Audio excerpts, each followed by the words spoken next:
तो इस फिल्म की शुरुआत होती है 1997 से।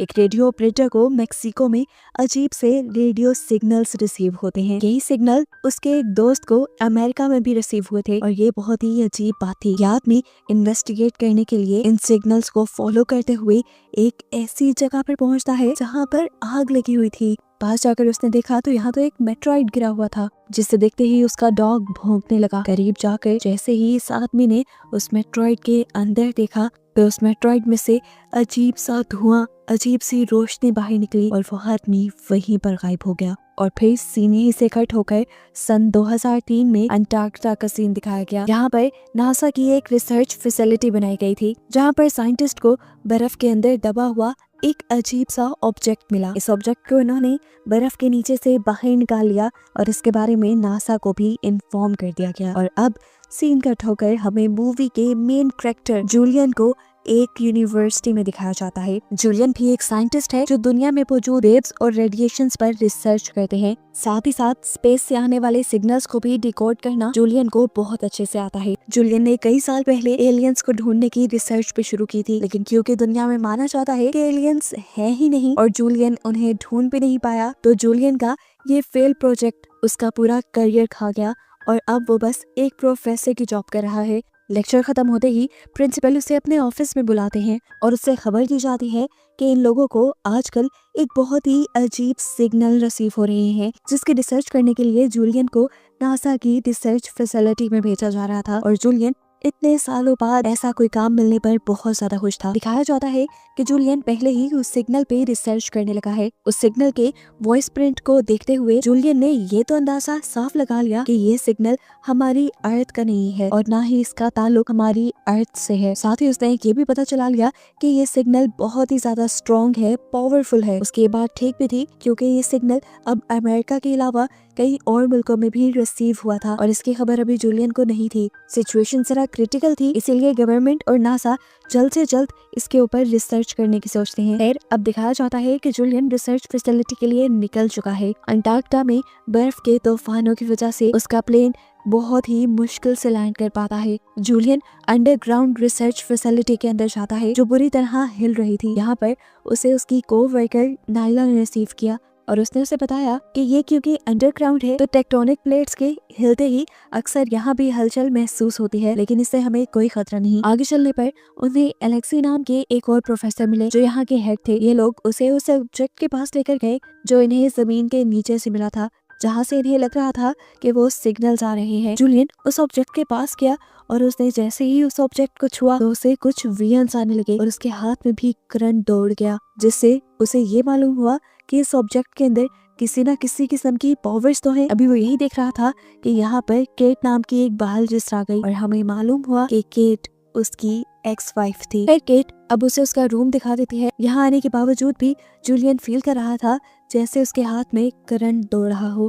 खैर अब वो सो गया। आधी रात में अचानक उसकी आंख खुली। उसे फील हुआ कि यहाँ फैसिलिटी के अंदर कुछ हलचल हो रही है। रूम से बाहर जाकर उसने देखा तो उस ऑब्जेक्ट की बर्फ पिघल गई थी और उसके अंदर से कोई अजीबोगरीब चीज बाहर आ रही थी, जिसे देखते ही वो डरकर उठ गया और उसे पता चला कि असल में ये वो ख्वाब देख रहा था। पहले जब वो उठा तो वो ख्वाब में ही उठा था। देखने को मिलता है कि नाइला जूलियन को उठाने के लिए आई थी ताकि वो नाश्ता कर सके। नाइला जूलियन को यहाँ की फील्ड्स भी दिखाती है। जूलियन इन फील्ड्स को देखकर हैरान था। नाइला ने बताया कि ये भी नासा का प्रोजेक्ट है। एक्सट्रीम टेम्परेचर में ये लोग पौधे उगाने की कोशिश कर रहे हैं ताकि आने वाले सालों में किसी और प्लेनेट पर भी इंसानों का रहना मुमकिन बनाया जा सके। खैर अब खाना खाने के बाद जूलियन अपना काम शुरू कर देता है। वो सिग्नल के वॉइस प्रिंट को अभी भी सर्च कर रहा था।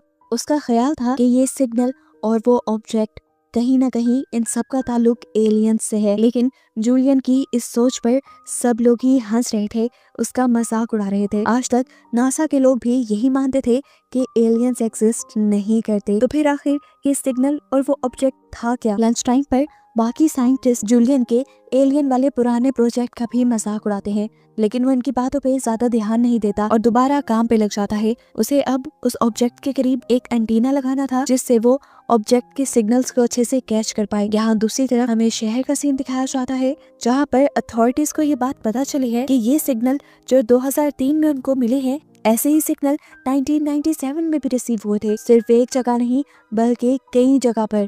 ये बात जल्द से जल्द जूलियन को बताना जरूरी थी। सीन कट होकर दोबारा हमें फैसिलिटी का सीन दिखाया जाता है, जहाँ पर अचानक रस्सियों से वो ऑब्जेक्ट टूटकर गिर गया है और उसके ऊपर की बर्फ भी छट गई है और दिखाया जा रहा है कि उसकी सरफेस किसी अजीब जानवर की तरह है, लेकिन टच करने पे वो किसी पत्थर की तरह था। माइकल और बाकी साइंटिस्ट को लगता था कि ये कोई मेट्रोराइड है, लेकिन जूलियन उनकी बात से एग्री नहीं करता, क्योंकि मेट्रोराइड्स में से सिग्नल्स नहीं निकला करते और इस ऑब्जेक्ट में से लगातार कोई सिग्नल्स निकल रहे थे। जूलियन अब इस सिग्नल को डिकोड करने में लग जाता है, जबकि माइकल और बाकी साइंटिस्ट को ये सिर्फ टाइम वेस्ट लगता है। अब जूलियन अंदाजा लगाता है कि ये ऑब्जेक्ट किसी स्पेसशिप का हिस्सा है और इसमें से निकलने वाले सिग्नल्स असल में डिस्ट्रेस सिग्नल्स हैं। जब कोई शिप मुसीबत में होती है तो वो डिस्ट्रेस सिग्नल भेजती है। ऐसे ही उसे लग रहा था कि ये एलियन शिप का हिस्सा है जो डिस्ट्रेस सिग्नल भेज रहा था, लेकिन ये एक थ्योरी थी और कोई भी इसी पर बिलीव नहीं करता। जूलियन को सिग्नल्स को डिकोड करने के लिए ज्यादा क्लियर सिग्नल्स चाहिए थे। उसने इस ऑब्जेक्ट को खोलने का फैसला किया, लेकिन केट कहती है ये डिसीजन बिल्कुल भी अच्छा नहीं हो सकता है कि इसके अंदर कोई ऐसा वायरस हो। केट की इस बात से ज्यादा लोग एग्री नहीं होते। तब केट जूलियन से ये भी कहती है कि अगर मान भी लो इस ऑब्जेक्ट के अंदर एक एलियन हुआ तो हम उससे इस वक्त लड़ने के लिए तैयार नहीं है। वो हमसे बहुत ही ज्यादा एडवांस होगा और अगर वो स्पेसशिप लेकर यहाँ तक आ चुका है तो समझ लो हमारी टेक्नोलॉजी उसके सामने कुछ नहीं है। खैर केट के पॉइंट्स को भी मद्देनजर रखा जाता है, लेकिन उसके बावजूद सारे साइंटिस्ट मिलकर इस ऑब्जेक्ट को खोलने का फैसला कर ही लेते हैं। इस ऑब्जेक्ट को काटना शुरू कर दिया जाता है और काटने की वजह से उस ऑब्जेक्ट का एक टुकड़ा टूटकर गिर जाता है। प्रोफेसर लेग्जी जब इसे उठाते हैं तो इसको अच्छी तरह देखते हुए केट को बताते हैं कि ये कोई मेट्रॉइड नहीं है, ये सॉलिड कार्बन से बना एक मटेरियल है जो दुनिया में पाया नहीं जाता, इसे खुद ही बनाया जा सकता है। यहाँ पर देखने को मिला कि जूलियन जब अपने रूम में था तब उसके पास नाइला आई। नाइला उससे सिग्नल्स के कोड के बारे में पूछने लगी और वॉइस प्रिंट के बारे में पूछने लगी। जैसे जैसे जूलियन ने उसे थोड़ी थोड़ी हिंट दी तो नाइला को लगने लगा ये तो बिल्कुल पजल गेम की तरह है, जिसे सॉल्व करने के लिए उसने जूलियन को कुछ हिंट्स भी दी और उसके आइडिया को फॉलो करते हुए जब जूलियन ने उन्हें डिकोड करना शुरू किया तो वो बहुत जल्दी असली मैसेज तक पहुंचने लगा। असली मैसेज था डोंट ओपन इट, इसे कभी मत खोलना। ये देखते ही नाइला और जूलियन दोनों ही परेशान हो जाते हैं और फौरन नीचे की तरफ भागते हैं ताकि जो साइंटिस्ट उसको खोलने में लगे हैं वो उनको रोक सकें। लेकिन ये लोग जब तक पहुंचे तब तक काफी देर हो चुकी थी। ये लोग उस ऑब्जेक्ट को खोल ही चुके थे और उसके खुलते ही उसके अंदर से एक अजीब सी एनर्जी बाहर निकली, जिसने बाहर निकलते ही यहाँ पर कुछ साइंटिस्ट को मार दिया। इन लोगों के मरते ही वहाँ पर एक आग का भी ब्लास्ट हुआ था। नाइला और जूलियन ये सब देख रहे थे। अब इस सब के बाद दिखाया गया कि उस ऑब्जेक्ट के अंदर सच में एक एलियन था, जिसके अंदर से एक अजीबोगरीब एसिड वाला धुआं निकल रहा था, जो धुआं जैसे ही यहाँ पर इंसानों के कांटेक्ट में आता है तो इंसानों को जलाकर मार देता है। सीन कट होकर दूसरी तरफ हमें अमेरिकन अथॉरिटीज को दिखाया जाता है, जिनको ये बात पता चल गई थी कि उस ऑब्जेक्ट के अंदर एलियन था। यहाँ पे इन्हें एक और शॉकिंग बात ये भी पता चलती है कि 1997 में भी इन्हें एक ऐसा ही ऑब्जेक्ट मिला था जिसके अंदर भी एक एलियन ही था और जैसे ही एक आदमी उसके करीब गया तो उससे इन्फेक्टेड होकर मारा गया। इसका साफ मतलब है कि वो जो भी चीज है वो इंसानों के लिए खतरनाक है, जानलेवा है और अगर यही चीज उस फैसिलिटी के अंदर चली गई है तो समझो कि वहाँ पर मौजूद सभी साइंटिस्ट उससे इन्फेक्टेड हो गए होंगे और अगर वो बाहर निकल आए तो इंसानों के लिए खतरा साबित हो सकते हैं। इसलिए इन्होंने फैसला किया कि ये लोग उस फैसिलिटी को ही तबाह कर देंगे। इस चीज के बारे में जब खबर फैसिलिटी के अंदर के लोगों को मिली तो वो लोग बुरी तरह घबरा गए।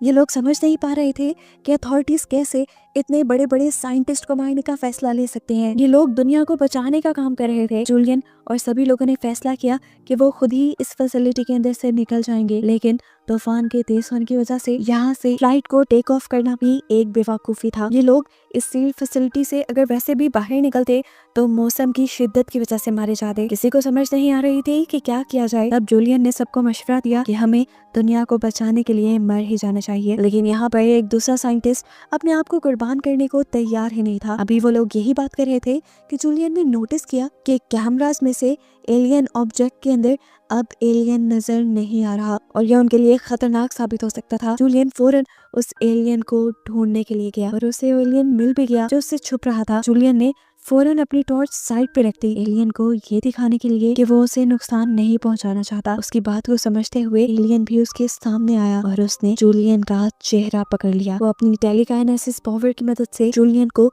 बहुत सी चीजें दिखा रहा था। वो जूलियन को शायद अपनी जर्नी दिखाना चाह रहा था कि वो कैसे और कहां से इस दुनिया में आया। लेकिन इससे पहले कि पूरी की पूरी बात जूलियन समझ पाता, पीछे से पायलट आकर उस एलियन के ऊपर गोली चलाकर उसे मार देता है। ये देखकर जूलियन बहुत ज्यादा घबरा गया, क्योंकि उसे लगता था कि अब वो मारे जाएंगे। जूलियन का ख्याल था कि उस एलियन के कांटेक्ट में आते ही यहाँ पर मौजूद सभी लोग मारे गए, लेकिन अगर वो लोग जिंदा हैं तो इसका मतलब था एलियन ने उन्हें अपना होस्ट बना लिया था, और अगर एलियन मर चुका है तो शायद वो भी जल्द ही मर जाएंगे। जूलियन की ये थ्योरी यहाँ पर मौजूद सभी बायोलॉजिस्ट को बेकार लगती है और ये लोग यहाँ से बाहर जाने की बात करते हैं। लेकिन जूलियन सबसे कह देता है कि जब तक यहाँ पर सबका ब्लड टेस्ट नहीं हो जाता कोई यहाँ से बाहर नहीं जाएगा। सबका ब्लड टेस्ट होता है और सबकी बॉडी में वो एलियन वायरस पाया जाता है, जो कि बाहर जाते ही सब लोगों को मार देता। इन लोगों को उसने इसलिए नुकसान नहीं पहुंचाया क्योंकि इनकी बॉडी को उसने होस्ट बना लिया था। जूलियन की बात मानते हुए केट यहाँ पर एंट्रेंस का सारा कोड बदल देती है ताकि कोई भी यहाँ से बाहर न जा पाए। इधर देखने को मिला कि अब 18 मिनट के अंदर अंदर सोल्जर्स यहाँ इस जगह को ब्लास्ट करने ही वाले थे, जबकि यहाँ पर वो साइंटिस्ट अभी भी अपनी जान देने को तैयार नहीं था।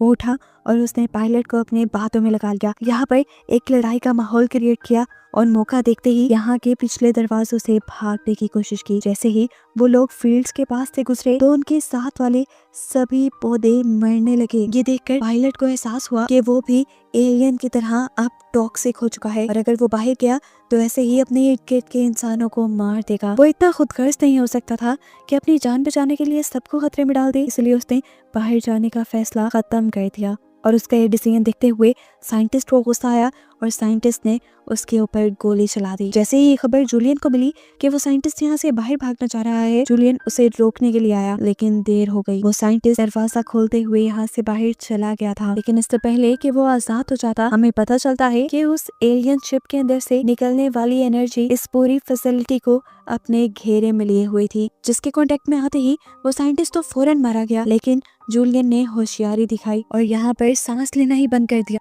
और उसने फील किया कि ऐसा करने पर तो उसकी जान बच रही थी। ये एहसास होते ही वो फौरन फैसिलिटी के अंदर गया और सभी साइंटिस्ट को यहाँ ले आया। उसने बताया कि इस रोशनी के अंदर अपनी सांस आहिस्ता करके खड़े होने पर ये लोग मिसाइल के हमले से भी बच सकते हैं, क्योंकि हम लोग एलियन होस्ट बन चुके हैं और ये एलियन एनर्जी अपने होस्ट को बचाएगी। मरना तो वैसे ही था। सब उसकी बात मानते हुए ये एक्सपेरिमेंट करने लगे और जैसे ही अथॉरिटीज ने इस फैसिलिटी के ऊपर वो मिसाइल फायर किया तो उससे पहले ही वो एलियन एनर्जी इन सब को लेकर आसमान में उड़ गई, जैसे वो एक स्पेसशिप बन गई हो। यानी साफ मतलब था कि उस एलियन एनर्जी ने इन सब की जान बचा ली और हो सकता है कि अब वो इन्हें अपने प्लैनेट पे ले जाए। और बस इसी स्पेसशिप को दिखाते हुए ही ये कहानी यहाँ खत्म हो जाती है।